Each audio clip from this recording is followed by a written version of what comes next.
Hey guys, today is 11/8/2024, and it's a Friday. We had a pretty neutral cycle day today.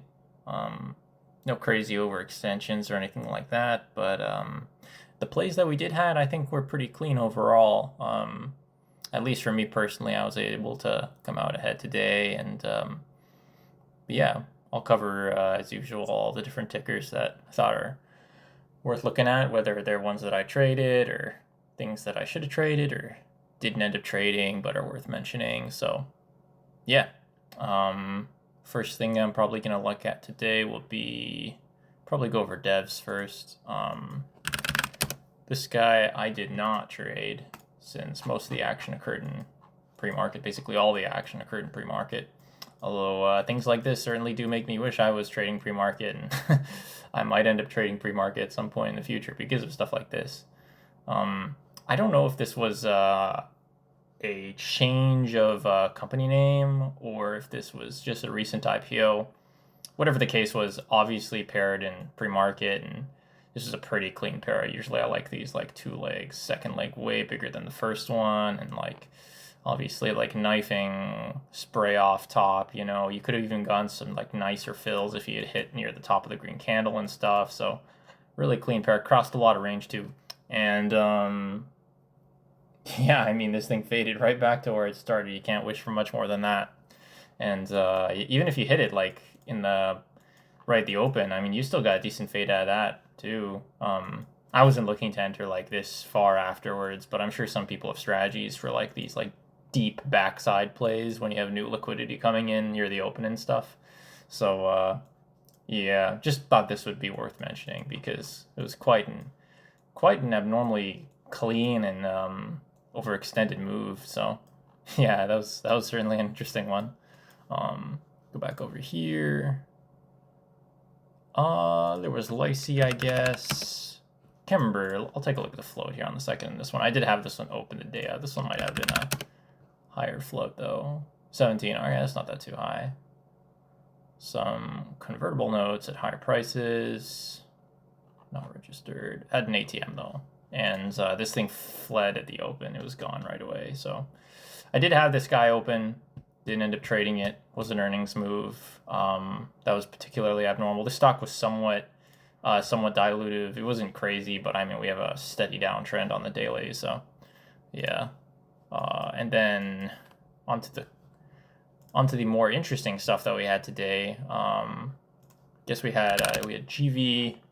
This guy I was ready to trade. I actually ended up paying about 0.2R and locates on this thing and didn't actually end up taking any trades on it, unfortunately. But I was locating, I think it was somewhere around here, over here. I'm pretty sure it was. I can't remember if it was like in the halt after this candle or this candle, but it was in one of these two halts. And I was I was convinced with the fact that we were halting up so much that this thing was going to actually go quite a bit. And at the time, it was looking really strong. And then I ended up paying more than I'd like to pay for locates just to see this thing knife without me. And then I didn't obviously end up like chasing. I didn't want an average down here or anything like that. So I really didn't end up trading this. And yeah, I will trade crazy overextensions like this. I actually really like to. These are some of my best setups. But um, since I trade usually off of pry bar lows for entries, it's these halts can really mess me up. And entering into trades as well when they halt at the top and at the bottom, it can be really iffy as well because there's a lot of untested prices that there could be people waiting at still. So I won't take these kinds of trades unless they're like really clean or stuff like that. If you want to enter on something like this, realistically, you need some kind of confirmation on the level two so you can get in a higher average. You don't need to wait for pry bar lows or maybe you like do a green to red candle. We didn't have one here, but I guess we had one on the backside too. And yeah, so I didn't end up trading in this over here. Um, and then we broke VWAP, and I was like, oh, this thing's like doomed. I mean, it was half the range was already gone by the time we went down here, and this thing rotated all the way back up to the highs, and then put in double top. And I'll trade a double top like this, but I didn't have this chart open at the time. I had like thrown it away. I was convinced that this thing was gone, so. I didn't end up seeing this happen until like way after the fact over here, and I was like, oh, dang it, and like I said, I ended up spending money on the locates I didn't end up using, so that was frustrating. And this thing basically did a full fade, went right back to the base, even went back below the gap. So yeah, this would have been pretty nice to be able to grab. But at the same time, if I had taken this, I wouldn't have had a great average either. Like, best possible average, if I had taken the double top, would have been like maybe like here or something. And then I would have had like, I mean, put 3R pushing 3R on a full fade on something like this, you know. So I mean, even if I had when 3R is not a lot for these plays usually, in my opinion. So yeah, I guess I mean, I'm not too upset about missing this one really because of the bad R. In fact, if I had seen it, I may not have even traded it actually because of how bad the RR was. So yeah, unfortunately, ended up just eating the locate cost on that one. I guess I didn't take a loss on it though, so that's always good. Yeah, so, and then our only big mover that we had today, actually don't see it on this list, but I know, of course, we had it, was FOXO. It's like all the way down here. Yeah, FOXO was doing a bit of a day 3 play. I don't really want to call it a day 3 surge because we weren't, we didn't hover in like a high average on the second day. This is more of like an old like Tim Grittani style like reversal long kind of thing where we go sideways and then suddenly just the volatility picks up the third day after having a deep distension.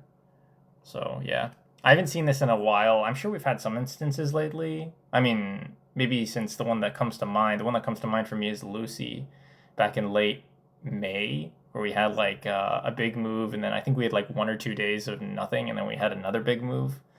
The difference being, I think LICY broke the high the first day, and of course this one didn't do it, but this thing still saw quite a bit of range on what was basically a backside play. And yeah, as for the intraday price action, I was looking to short this thing at first, but I was pretty quick to realize it was just as tricky and manipulated as the first day. Usually these days, like that are like near the backside of a big move, will be pretty good for shorting, even into like grindy price action, because there's a lot of bag holders from the first day. But not this thing. And I was considering shorting over here in this area. Some of my overextension indicators were already triggering over here because the ATR of this move relative to what we had in the pre-market was pretty high, but at the same time, this wasn't really parabolic at all. Like we had a couple of like sell-offs in between. So yeah, I wasn't too keen shorting in this area, and I also knew that day one over here we had a lot of occasions where it got kind of trappy, and then we continued rotating higher. So yeah, I wasn't keen on trading this, and yeah, that was pretty much it with that thing. There weren't really any crazy good opportunities on here other than that. Once we were in this area, I started like thinking about whether or not I wanted to take longs, but I was struggling with the same crisis that I struggled with longs on the first day of this move, which is that whenever we hit a top or we got near a top, we'd knife down like almost immediately. This is the dilemma that we had over here early on in the day, where we just kept knifing the highs. And I did end up eventually getting this, but like it's something that you had to like dip by this in order to get the RR you need to the high, so you could at least take off risk on your entry by the time you were hitting a target. So and then I didn't find anything over here for something like that. So there was this, I mean, I don't even know, this trend line doesn't look great. But I guess to quickly cover the stuff that we had going on over here though, what I saw live, of course, was something like this. And it was this at first. I guess you kind of had something like this. I mean, yeah, I think I was watching this at first and saw breakdown, fails the breakdown, comes back up. This is your long opportunity right over here. Now that the shorts have probably bought in now, comes back up, they start to get squeezed out because their stops are all over here. And then, but then we knifed again. So, yeah, really trappy. This is the wicking that I was talking about. after we put in this giant red candle, I stopped looking at it. Although it did end up presenting a good short play. What ended up happening was, of course, we ended up breaking up here, hover up here for a while, and this thing really wanted to break down, but we had someone sitting at 0.93 with like big size on the bid. And with all the knifing this thing had done in the area, no pushing upwards, getting stuck at like 93, like you could have had crazy tight risk. Like crazy tight risk. And I only know this looking at it after the fact, actually, because I was away from my desk at the time when this happened. I would have taken this for sure, because you could have set up a trade like this, basically. I mean, you could have even done some of these lower highs, really, because like the odds of a strong breakdown here after we had so many huge wicks in this area, the odds of this breaking down strongly was so incredibly high. So once this guy ended up breaking, you can see it just went, and you could have such tight risk on this play. It was really, really nice, apparently. And yeah, wasn't around to trade that. That I would have taken. I would have treated it as basically a double top. Like, I'll trade double tops, and I would have considered this a double top play. So, and but yeah, I didn't end up doing that. Although I did end up still up a lot on the day. And that was with the other two tickers, our two leaders, actually. I shorted both of them today. They were NCL and TIVC, these two guys up here. I guess cover NCL first. Oh, I guess I should mention with FOXO as well. This thing is probably done now. I don't expect for this to see any more moves, considering we didn't break the high over here. Like, it's demonstrated that it can't push for any more range. Just last little note, I think that this thing is actually done now, which I should watch my words, because I mean, I thought it was done on day one, but somehow here we are right now. So yeah, with NCL, pull this up here for a second. Relatively low float, kind of typical of stocks in this price range. And this thing was tricky because it didn't say that it had any dilution here. Although, if we actually go into the filings, there was dilution. We're going over here, there was this 8K. And this 8K here basically states about how they had acquired basically a company for shares. And they treated it as sort of like an SPA, and an SPA is kind of like an ATM, or so it's like convertible notes, except it's like no price, so they can dump the shares at any given price. So this was effectively dilution, and the idea here, if I understand it correctly, was that they'd only need to file if the raised capital was over a certain quantity. Until then, there's no reason for anything, but at that point, they'd file an S1 or an S3. So, yeah, but so today, especially considering that this thing moved up with no news, this was pretty obviously an agenda to drop these shares on the market and cash out for whoever this guy is, the seller. And yeah, here's the end result. All day fader. And I ended up getting a short, like pretty close to the open, all the way up at the top, when pre-market high ended up breaking and then knifing back down. Let me open up see if I got my picture over here of the trade. Open it up. Here we go.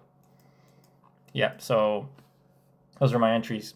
Kind of low average, I'm gonna be honest. Like, this isn't what I wanted. I was a little hesitant at first. I would have wanted an average like more over here, but I mean, it was a strong knife. And yeah, my confirmations, power bar lows for this trade as well. I got all my size in before that, though, because of some stuff I saw on the level 2. And first exit was over here after we had a strong reclaim, and then I thought maybe there'd be a second reclaim. Ended up getting stuck here for quite a while. Second sell, both of these were about quarter my position. Second sell was over here into this strong sell-off. I wasn't really sure if we were going to break all the way to low, so I just took off a little bit off here. And then the rest of it over here, I'm looking to take off a lot of my position around this hour of the day. So ended up closing the rest of this out. This This one was a significant win. This one was 4.5R, and then the TIVC trade I'll show in a second, it was also 5R. So ended up a lot just between these two, and I was quite satisfied with today with just that. But yeah, this thing did a pretty nice all-day fade. I mean, I was like, this thing saw continuation even after I got out of the position. Like I was out over here, and like we continued going lower. Surprisingly, we almost hit 0.3, and a fade like this is not what you usually see. This is pretty good. I was not expecting it to continue going lower. I didn't leave too much on the table though, so I'm not upset. I mean, I average less than what I got on this for trades like this. So this was just I mean, I got a little bit of an icing on the cake with this one, so I'm quite happy with it. And yeah, maybe the key here was probably noticing this possible dilution. Otherwise, you're looking at a stock here that, I mean, for all intents and purposes, is probably going to fade. This thing was up over 150% at open, so, I mean, it doesn't belong up there. Although the dilution really adds to the overall thesis, and if it didn't have the dilution, I probably would have taken like half size on this trade for perspective. So, but yeah. And the other one, of course, was TIVC, which did have dilution. This guy did have dilution, and a mixed bag fade history. Lower float here, and yeah, this guy had some warrants, ATM, some stuff going on the daily chart. I believe it was a mixed bag. We have some like small fades and stuff like that, but nothing too crazy. A couple of the moves back here I think were actual like multi-day runs, but it had a lot of fading days, and it wasn't like a concern for me. Like this stock didn't seem like something that would have any kind of abnormal behavior. Yeah, so similar idea here. Waited until we hit pre-market high and then shorted down. Sometimes if a stock ends up like getting stuck here, like if it knifes here before pre-market high, or even like knifes here, I'm just not taking the trade just because the odds of seeing a full pre-market high rotation are too high. In fact, sometimes when we only make it this far, if we get a nice pullback, I might actually even long into that to try and get to pre-market high. But over here, the idea was pretty simple. We got kind of tight at pre-market high, shorted the breakdown, and I can't remember if we had anything on the level 2 for this one. We may have had just a wall in this general area right here that I just shorted off of in order to get a tight average. That's about it. And yeah, I mean, the risk here was pretty tight, and I bottom ticked this. I almost got exactly low of day. And we had a little bit of a reclaim in the afternoon. I guess people got a little greedy, but I got my short out. Basically, entire position right there at 3.4. Target 3.4 was, I believe it was, I was looking at these lows right here, specifically this one here. These ones were rejections off of 3.4, so I was looking to get out at 3.4. And I was also up 5R on this position as well, so I didn't really want to leave any of that on the table. This was, again, more than I usually get for this strategy, so yeah. I guess I also ended up closing out a little bit here. I think this was also a quarter size, and then the rest I took off at about 3.4 once I saw it reject, so pretty straightforward position. I don't recall, yeah, like I said, I don't think there was anything going on in level 2 on this one. There was a big opportunity to add size here, maybe for the future. I'm not great at doing ads. It's a skill that I'm working on right now. You might see me throw an ad down on some positions, happens every now and then, but I'm not super aggressive about it usually. I'm usually quite aggressive with throwing all my position down like immediately, and then usually I'm aggressive about holding size too until the very end. Sometimes you'll see me like with 1 or 2 takeoffs when you have something like this where I'm up like over 4R on a position, but like until something hits 3R, usually I'm just holding the entire bag. That's usually how I do it. Yeah. So, these TIVC and NCL trades really carried me today. It's a good way to end the week. I don't mind it at all. Had a good week for sure. And yeah, that was about it. Not a whole lot else going on. FOXO was the biggest runner today, and maybe even the biggest runner all week when it did its move on Wednesday. Can't really recall having any big moves earlier this week. Either was NMHI, I guess. It was quick. It was kind of like a one and done kind of thing, though. Yeah, so, yeah, that was about it. And, yeah, I ended up having a good week, for sure. And we got a holiday on Monday. Markets are still going to be open. I'm not entirely sure how much action we're going to get, but I'll be here regardless. And yeah, we'll see how things go then, I guess.